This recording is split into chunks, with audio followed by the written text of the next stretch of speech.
Welcome back. It's time for Customers Who Click. I've got another fantastic episode lined up for you today as I'll be chatting with Laur Fiatoa, the Director of CRM at Helix Group.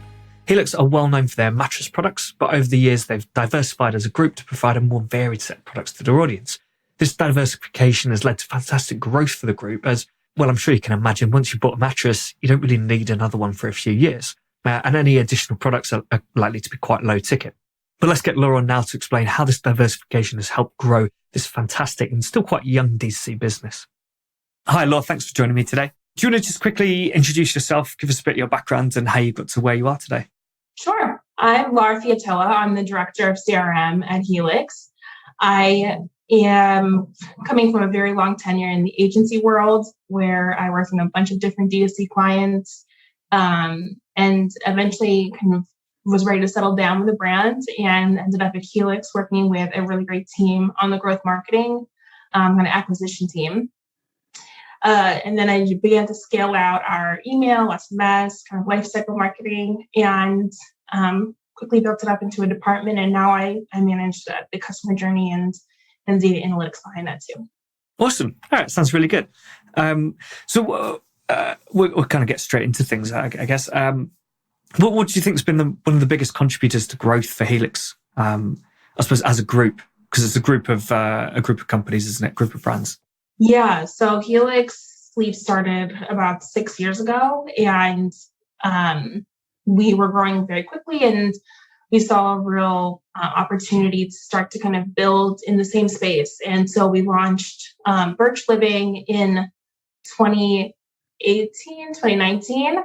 And that's our organic mattress line. And then last year we launched Allform, which is our kind of first foray out of the bedroom and into the living room with our modular sofa. And so now the Helix Sleep team manages all of these brands. So it's kind of interesting. You get to work on like a bunch of different types of media. Yeah.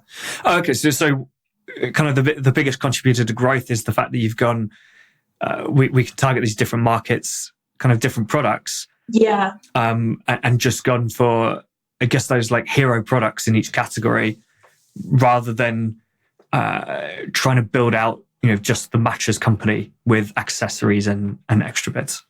For sure. And I think that we really took a position to really scale up by looking at, the best incremental dollar. And so when we started to look at that as opposed to just like, let's make the most money possible, like regardless of the cost, we started to find unique opportunities that like we might not have really invested in before because we weren't sure if it was going to pay back to the same rate to be profitable. And that's part of the reason why, because sheets are never going to garner the same amount of revenue regardless of the volume as you can if you're selling mattresses or a sofa. Yeah. So what are some of those kind of opportunities you've seen? I think the biggest opportunity we're looking at right now is taking a look at the kind of review space. Affiliate is a very big channel for us. We see affiliate marketing as an interesting positioning, specifically in the mattress vertical. When you're a bed in a box, people are not able to go to the store and try it out. So they really do need the kind of third party, even customer level reviews. Like, this does feel firm, this is really comfortable. And that's been a really easy way to kind of sell through our value props. Okay, so when you say you're looking into the review space, you're looking at those like third-party review websites, the comparison websites, those really high-profile websites who are going to say, if you are looking for this type of mattress, this one's going to be the best for you. Yeah, so they're really huge for us. And then also just reviews from customers. We're investing a ton in like acquiring customer reviews. We use Yotpo, and they've been a really great partner to help surface a lot of these different customer-led kind of reviews, but also content. So our customers love to submit photos of their living room for Allform, and they're always just like really beautiful. And it helps to kind of put the mattress from the site itself into someone's home. And I think that that's just reviews as a whole, both affiliate and customer driven, are really helpful. Yeah, I mean, I really like kind of richer reviews, the ones that use video, photo. If people go into detail around like the product attributes. So how soft the mattress is and whatever. Yeah. But I think for products like yours, where maybe someone can't go and actually see it and try it for themselves, it's even more important, because then you're getting as much of that information as possible as a customer without actually being able to go and use it yourself. So 100%. This, I suppose there's still a bit of trust involved and saying, well, I've still got to hope that this is the right mattress for me rather than being able to know. But if you're able to look over the reviews and things. But do you offer like money back guarantees, returns periods? Yes. So we have a 100-night sleep trial, or couch potato trial, I think it is, for Allform. Yeah. And we're very open to people returning. I think that, a lot of people in the D2C space is like, we don't want to keep our returns low, but we truly do believe the product so much so that, like, if the first one doesn't work, then we're willing to help to find you one that fits better. And we genuinely want people to sleep better. So if it's not right, then it's okay. Yeah. So do you try, if someone says they want to return it, do you try and replace it rather than return it? Yes. Because sometimes it is just like a minute feel kind of change, or we'll offer like a top berth if it makes it more comfortable, if it's too firm. So there's different solutions that we have to help people to kind of break in their mattress a little bit better. It's also, not only is it a large purchase, it's also a large product. So it's very hard to return. And so we really do our best to kind of decrease our carbon footprint across the board, not just for Birch. And so we try and help the customers where we can. Yeah, that's good. I mean, it makes sense, doesn't it? Especially if someone's explaining the issue with the product and explaining it in a way which your customer service agents can say, well, we know we can fix this. Yes, exactly. Then it makes sense to try and fix it instead of just saying, a lot of companies have no questions asked return policies, right? Yeah. And I think maybe they take it a little bit too far by just saying, okay, cool, you want to return it, you return it. When actually you could be saying... That's so funny. I never thought about it that way. Yeah. Like, it should be no questions asked, should be, we're not going to ask you questions about have you used it properly, or... Right. And try and figure out... we're not trying to figure out how we can avoid the return. Yeah. We want to see if the return is actually not necessary, because you can do better. You can fix it. So I think that's a really good approach, especially, like you say, if the product's a bit of a hassle to return. Yeah, for sure. I imagine a lot of people would be quite receptive to that and say, well, actually, instead of going through the hassle of returning it, send me this other product to add to it, and we'll see if it fixes it. Yeah, for sure. Knowing that if it doesn't, it can still go back. So that's really good. And what's a challenge at the moment? What are the biggest challenges you're facing? So I would say that we're at a kind of critical point in our growth as a company where we've done a lot of like very like intense growth marketing, like hacky, kind of looking for that next best opportunity. And we're really definitely led by the data, but now we almost have too much data. And so we're at a place where we need to get our data into a kind of form and visualization where it's more scalable, it's more actionable by more people at the company. And that's been a very big challenge. I think that transitioning to like a more professionalized data stack is something that we've been working on for a while. Yeah, I mean, obviously data is important. It helps you make all the decisions. But it's got to be kind of easily accessible to people. Yes. And I by that, I don't just mean everyone needs to be able to log into a dashboard and see the data. It's got to be understandable. Yes. Right? It is way too easy to take one interpretation of data and then just run with it. Right? I've got an example running a test at the moment with a client where we're hiding reviews on the mobile version of the site. Right. So, that normal place where you've got the product title, the price, and you normally get the reviews there, right?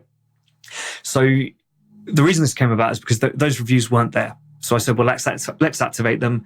Let's run an A/B test to remove them so that we can see the impact that it's had. And this initial test has shown a reduction in conversion rate of about 11% when the reviews are there. Now, interesting. A lot of people would see that and say, well, in that case, we need to take reviews off the mobile site. Yeah. Right. Off the mobile product pages. I haven't found the solution yet, but I'm pretty sure that's not the answer, right? I'm pretty sure there's something else going on. My suspicion is that the reviews, when you click that review thing, which looks clickable, it doesn't go anywhere. Yeah. Mm-hmm. Right? It doesn't actually take you to where the reviews are. And so my theory is that is causing a negative experience. People aren't finding the reviews. Yeah. They're seeing that it says 20 reviews on this product, but they're not able to find them because it doesn't click to them. So the next test we're going to run is when people click on that, it will take them to the reviews. Yeah. And then I'm obviously hoping that, conversion rate will be up. If it doesn't go up, then I'm stuck a little bit. Yeah, if that happens, let me know, because we're really all in on reviews, like I said. But yeah, I definitely feel like if people are getting driven to nothing, it creates this sense of distrust. And when you don't have that kind of the brand loyalty that you're trying to build pre-purchase, it could definitely impact how people feel about the brand as a whole. Yeah, I mean, there's dead end. What's it called? Dead end experiences, dead end moments. Yeah. Where you, for example, a product is out of stock and you don't give the customer the option to do anything. Right. It's like, what are they supposed to do if you're not giving them an email sign up or something? At least the email sign up. And then once they've done the email sign up, what's next? Still give them the next step. This is kind of a step worse than that, because it's actually saying, not only are we dead ending this experience, but we're dead ending it when you are expecting something to happen. You're driving them to it. Yeah. But this is kind of something I wanted to get into, actually, because, the natural response, when I pointed out that mobile reviews weren't actually showing, the natural response would be, well, let's switch it on, right? Mm-hmm. Everyone does it. Everyone has those reviews in that place. So let's just do it. And obviously, doing the same thing doesn't work on every site, right? So what I wanted to ask you was, obviously, you've got 3 different brands, 3 different websites, but all controlled by the same team. So it must be quite tempting to take a learning from one website and just apply it to the other, right? Yeah. But how do you deal with that? What's the approach to that? And how do you push back on that as well if it comes from elsewhere?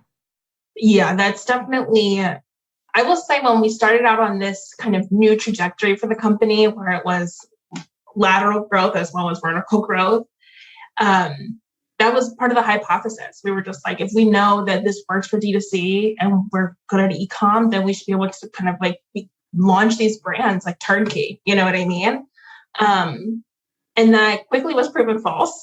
Birch was an entirely different animal. I think that almost 8 out of 10 times when we would try something that we knew worked on Helix, almost immediately, it was just not having the same kind of impact to the bottom line when it went to Birch. And so that brand really put us kind of back on our heels a bit. And we're kind of back in the drawing board. All right, we have to really think about this completely differently. So I would say that it was definitely something that was a massive learning curve in that sense.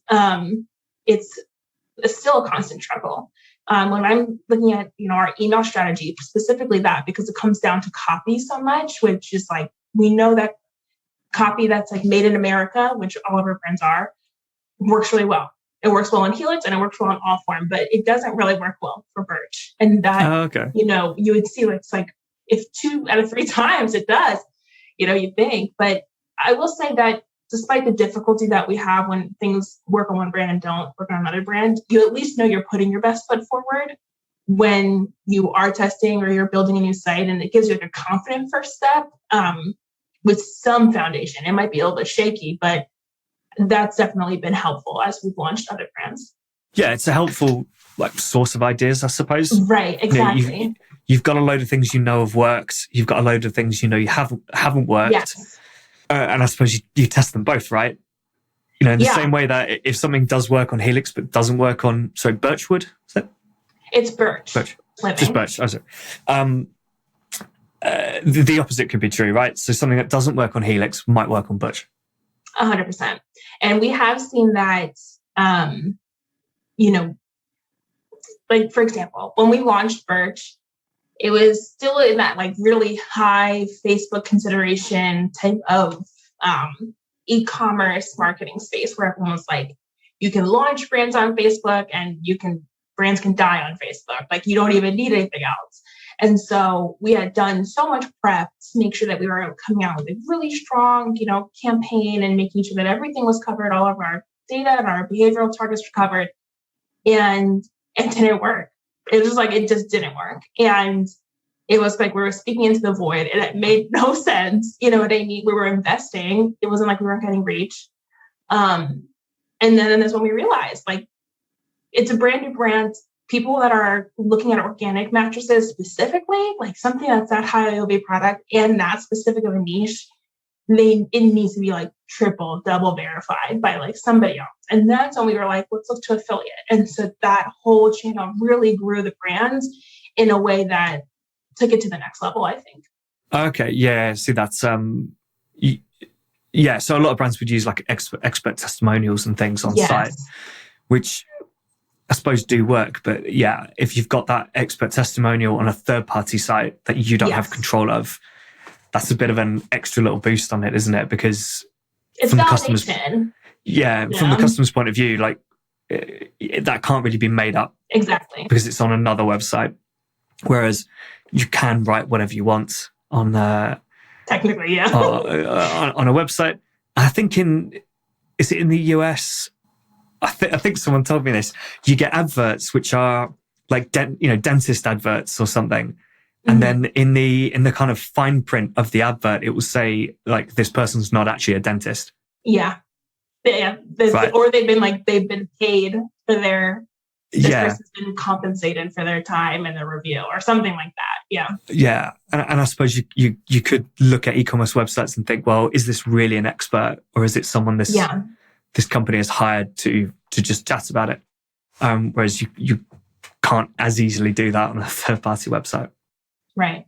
I think you mentioned to me before that the brands were brought in to extend customer lifetime value as well as, I suppose, new acquisition, but not just to be their own brands. So how do the brands interact with each other? Is there a lot of cross-selling between them? Is it obvious to the customer that these brands are linked?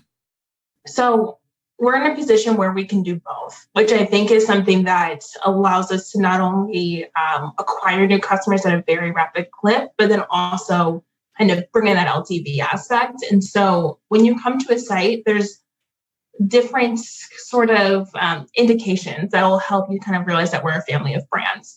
So when we talk about family of brands, which is what we call it, there's a universal navigation bar. So in the top, you'll see that like it's Birch Living by Helix, it's Allform by Helix, it's Helix Sleep by Helix. And so that helps to kind of visually trigger the relationship. And we speak to it in a lot of our CRM efforts. We set up specific campaigns that help people to understand, this is why you love us as a mattress company. But we took all of that same science, all of the same learnings, and all of the same industry understanding and applied it to a sofa. And so the good thing to say is that because all of these purchases are high consideration, people have done a lot of research. And because they've done a lot of research and they've actually made the purchase, chances are they are pretty bought it. You know what I mean? And so we're able to kind of use different cross-sell messaging to help bridge the gap between the three. And it definitely, the trust that we're able to build with our customers helps to kind of see that as they're traveling across all three brands. Yeah. With the data. Yeah. Yeah, I like that. And I suppose the obvious main benefit is you got to acquire a customer once on a pretty high value product. And then the cost of getting them onto one of your other products is going to be a lot lower because they might still come back through an advert or something. Right. 100%. And I think that like the biggest thing is that chances are if you're buying a new mattress, there's a strong chance you're probably moving, which means that if you're moving, you might be wanting to buy a sofa too. So we're trying to really tap into that, the habit, moving is definitely something that people don't do often, but when they do it, we want to be the brand that they go to when they need to furnish their new home. Yeah. Okay. I don't know if you can answer this one, but are you looking into kind of other like similar spaces? So, other furniture and things, or are you going for, is the big focus around kind of mattress, sofa, I suppose? Do you sell pillows and bedding on the mattress sites? Yes. So we do sell pillows and sheets sets as like in conjunction as like an ancillary product, not independently of that. It's a new products because of some developments that have been happening. But we are definitely not opposed to looking at like other home good products that we think that will help to make people's lives some more simple, and that our kind of scientifically backed approach would make sense for. Yeah, makes sense. Yeah. I know you guys are merging with Brooklyn Bedding. Is that right? Yeah, we are. Yeah. Do you see that kind of affecting things? Okay, well, in a positive way, hopefully. But yeah, is this going to change the approach at all? Do you already see any big opportunities there? Yeah. So the merger with Brooklyn Bedding is extremely exciting. We are obviously a pretty big company in the space, and they are too in very different ways that complement our strengths. And so it's really excited that we'll not only be able to really learn from their team, who are very big in manufacturing, and they're leaders in that space, whereas we're not as familiar. We're an e-commerce company. And so we're excited to grow our roster of brands by bringing them under like our e-commerce umbrella. So there's just like a lot of complementary, a lot of integration vertically. I would say that as far as what's changing from a marketing perspective, honestly, not much, because the way we look at it is that we prioritize brands and opportunities based as what will increase growth and is the next biggest opportunity for us. So, when we launched Birch and Allform, it wasn't as if we stopped working on Helix, when these companies launched. We really do go in with the kind of agnostic view of like, what is the next best place for us to spend time and allocation and resources and investment. And we're going to kind of fold in these other brands into that kind of prioritization. So it's just really exciting because, we're going to be able to enter new areas of the mattress space. For example, Brooklyn Bedding has RV mattresses. We've never done that before, but it's really exciting because it's just yet another touch point where we can use our expertise to kind of expand into an entirely different audience than anything we've seen before. Yeah. And I suppose you bring in a whole new team who will have different ways of doing things. They'll have their own ideas, their own backlog isn't the word I'm looking for, but kind of back catalogue of tests and right. tests and experiences that they've done, and can now feed into the rest of the company to say, well, have you thought about testing this? Have you thought about that? Oh, when we tried to target this audience with this sort of messaging, it didn't work really well, and we know that was because of X, Y, Z. Exactly. And in the same way, like we were discussing before, how things that didn't work for Birch maybe will work for Helix and vice versa. Now we've just almost quadruple folded, that kind of whole arsenal of different insights and learnings that we can kind of capture by being in this kind of group function. Yeah, absolutely. I just wanted to touch quickly on CRM. Yeah. Because that's obviously your main role. Do you... is it email, SMS, direct mail? Do you cover a bit of everything? Yep. How are you finding direct mail work for you? Just kind of curious. Well, in the past, we've seen that it wasn't as incremental as we would have hoped. When we worked with certain partners, they've been able to do like holdout tests. And so in the same way we looked at, Facebook or, certain influencers, it wasn't kind of matching up to our goals for profitability. And that was in, I want to say 2018, 2019. And now we're kind of taking another stab at it. So we're looking at different ways to engage with direct mail. One of the ways is through Poplar and in almost like a programmatic way that we're able to target within the same dashboard our email campaigns and direct mail. So essentially, someone could get an abandoned cart email and then the next touch point would be direct mail, which I think could be very different than how we tested it and a lot more efficient. Yeah, definitely. I think it needs to fit in with the rest of the communications, used as one of those steps rather than a completely separate thing. Exactly. I'm testing it out for a client at the moment. We're not seeing much from it at all, but I think that's the nature of the client's business. It's just not working so well for them. But I've had loads of success in the past. I used to work in the gambling industry, and it's quite big in the UK here. Oh, really? Like that, a lot of the operators will send out direct mail, and they're normally quite well designed, very colourful. They're very obviously a marketing piece, right? Yeah. There's none of this like plain text or postcard or handwritten or anything like that. No, they're very, very on brand, very colourful. But it works really well for them. So that's great. The best that I had was an actual handwritten note, because it was when we were first testing out for this startup. We had the ability to do that, and it worked incredibly. But it worked really, really well for people who were customers. So it was a digital subscription product, and we found that if someone was in their free trial, the postcard didn't do anything for them. If they'd already made their first payment, then it had a massive impact on customer retention. Oh, that's so interesting. But again, that was that, like, understanding that just because the first test failed doesn't mean you just end it. You say, well, 100%. What do we test next?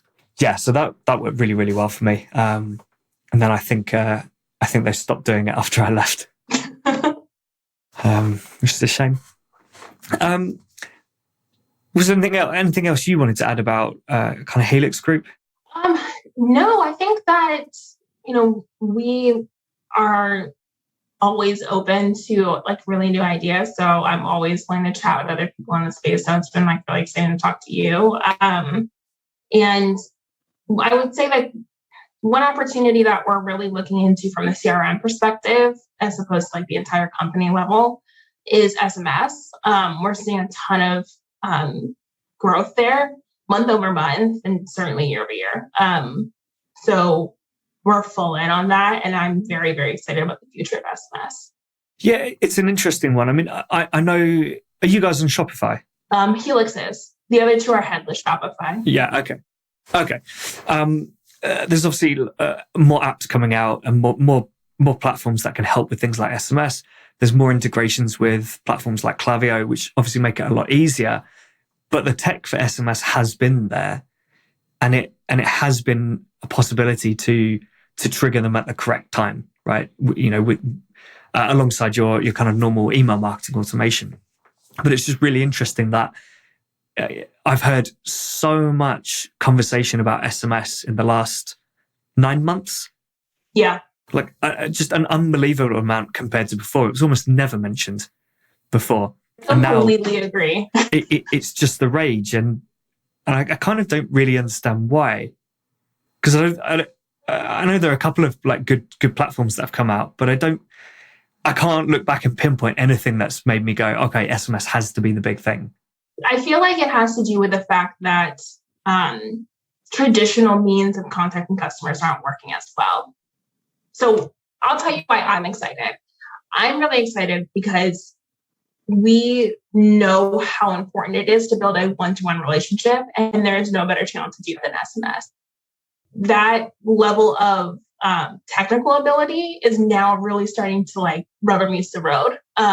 We've been running SMS for about 2 years now, and I completely agree. I would say that like in the last 6 months, it's been incredibly for a lot of marketers. And only in the last 9 months, I would say I've really heard people talking about AI one-to-one conversational messaging on SMS in a way that's been really progressive. And that's what I'm really excited about. Yeah. I think the one-to-one conversation is going to be really interesting. Again, testing this out with one service provider who I won't name just because of what I'm going to explain. Well, I was actually analyzing the performance the other day, and stats-wise, the numbers look great, right? If you're just looking at the numbers. But I looked into a load of the conversations, and a load of the conversations kicked off with, hi, it's this person from this company. I noticed you were looking at this product. Would you like a discount? And it's abandoned cart triggered, right? And obviously, 95% of the people who responded said yes, they would like a discount, right? Because of course you're going to say that. And the other 5% were people who had already ordered or, yeah. So I've made a change to that. And now the first message is going to be, I noticed you were looking at this product. Did you have any questions? Can I help you with anything? And we're going to see what happens with this. And the idea is I want these responses to be, to actually answer their questions, deal with any concerns they've got, talk about free shipping, free returns and all that. Yeah. I want us to hold back the discounts until, late in the conversation, if we have to, rather than just offering it straight up. So really, really interesting to see where this goes. Hopefully I'll have some more data in the next couple of weeks. Yeah, I'm very excited too. We're doing a lot of testing there. So I think that we'll have a lot more insight within the next probably 6 months. Yeah. Cool. Cool. Just before we finish up then, is there anyone in the D2C world who you'd really like to go for lunch with? So perfect segue. I would love to go to lunch with the founder of Dirty Lemon, particularly because I think he really revolutionized the way I thought about SMS, because they're an end-to-end shopping experience on mobile SMS. And I feel like he was kind of ahead of the curve on that. They had launched that way years ago. And I just would love to get an idea of where he sees SMS in the next 5 years. Okay. I'm not sure I'm familiar with Dirty Lemon. It's the lemonade that has charcoal in it. Never heard of it. I wonder if it's a US thing. I think, I definitely US, but I don't know if they're international. Yeah. I haven't heard of them. Might have to check them out. I'll double check to see if they are. But okay, so they've been doing loads of good stuff with SMS. Yeah. Forever. Is that kind of managing subscriptions and things, or? You can, pretty much. You have to do a subscription. You can order. You can check out on SMS. It's really crazy how they started out. So it's really exciting how they think about it. Yeah. So the checkout on SMS, is that what once you're in as a customer, you're able to do it, or can you do it as a first-time customer? I believe you can do it as a first-time customer, or you can go to their site. So they have two options now. But when they first started out, it would be the first purchase is through SMS, I think. Oh wow. Okay. Yeah, really. Yeah, that's a really interesting approach. I might have to look into that. Might have to get him on to talk about that. I think that'd be really good. Yeah, right. Cool. And just finally, are there any, a couple of marketing tools that you use every day that you'd recommend? I honestly would recommend Yapo. I think that there's definitely people who have very strong opinions about them, but they have really good tech, and they're able to really help us out a lot. So they've been great. And then I would also recommend Optimizely. We're huge fans of Optimizely, across the board, because they obviously bought Zayas, which is our ESP.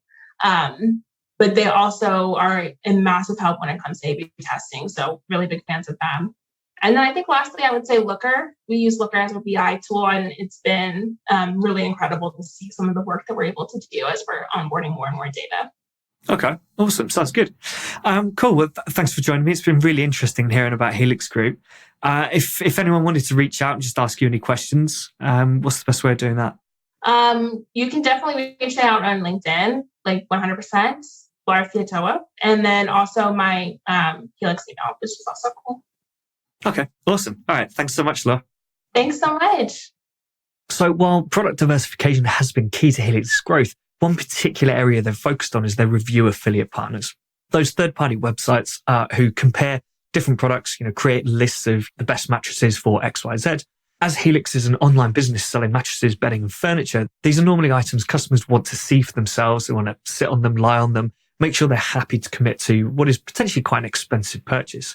This makes these third-party review websites alongside their own product reviews really, really important. If you'd like to learn more about Helix's approach to growth, in particular their focus on reviews, feel free to reach out to Laur on LinkedIn. As usual, any other feedback, podcast questions, guest requests, please send them over to will@customerswhoclick.com or drop me a message on LinkedIn. Next up, I've got Brad Smith joining me to talk us through his approach to SEO. It's an episode packed full of actionable tips you can go away and try straight away. But until then, keep those customers clicking.